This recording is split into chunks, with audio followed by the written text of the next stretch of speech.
आपल्याला मिळणारं प्रत्येकच सरप्राईज आपल्याला आवडेल असं नाही आहे बरं का.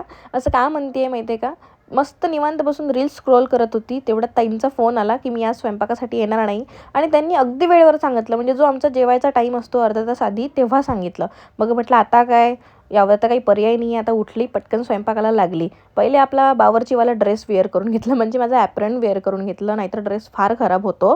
आणि मोस्टली मी किचनमध्ये नाही जात, फक्त काहीतरी विनिशासाठी जो मेन्यू असतो तो, किंवा मग मला असं काही आठवण आली खायची तेव्हा काही मी बनवते.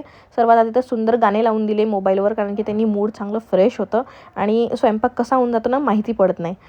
तसं तर मला रडवणं फार इझी आहे, पण हा कांदा ना ते काम एकदमच फास्ट करतो.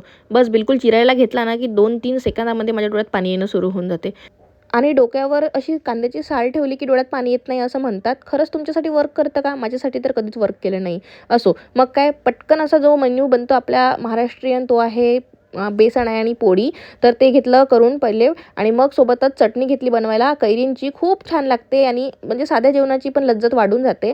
तर 2 आंबे घेतले आहे, छानपैकी धुवून स्वच्छ करून त्याची साल काढून घेतली. मिक्सरच्या भांड्यामध्ये बारीक काप टाकायचे, लसणाच्या पाकळ्या टाकायच्या, मीठ टाकायचं, 1 चमचा गूळ टाकायचा आणि मिरच्या टाकायच्या 2, म्हणजे तुम्हाला जसं कमी जास्त चव तिखट गोड आवडते तशानुसार, आणि मिक्सरला फिरवून घ्यायची. झाली चटणी रेडी. आता तुम्हाला आणखीन जर चविष्ट पाहिजे असेल तर तुम्ही याला तडकासुद्धा देऊ शकता.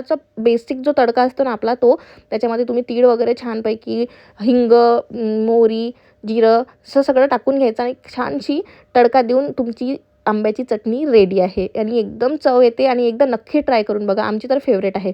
बेसन रेडी होतं, चटणी रेडी होती. आता बारी होती ती म्हणजे गरमागरम पोळ्यांची. तर पोळ्या माझ्या हातच्या छान बनतात, फक्त गरमच चांगल्या लागतात, थोडा कडक होऊन जातात जेव्हा थंड होतात तर.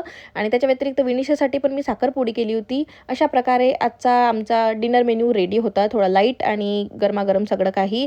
मस्त सर्व केलं, आणि जसं की सगळ्या बायांसारखं उभेच राहणे एकदम बाजूला की कसं काय रिव्ह्यू मिळतो म्हणून. तर माझ्या मिस्टरांना चटणी पण फार आवडली. या सीझनची पहिली चटणी होती आमची ही. तुम्ही एकदा ही चटणी बनवून बघा आणि कशी वाटते ते पण सांगा. जय गजानन माऊली. भेटूयात नेक्स्ट व्लॉगमध्ये.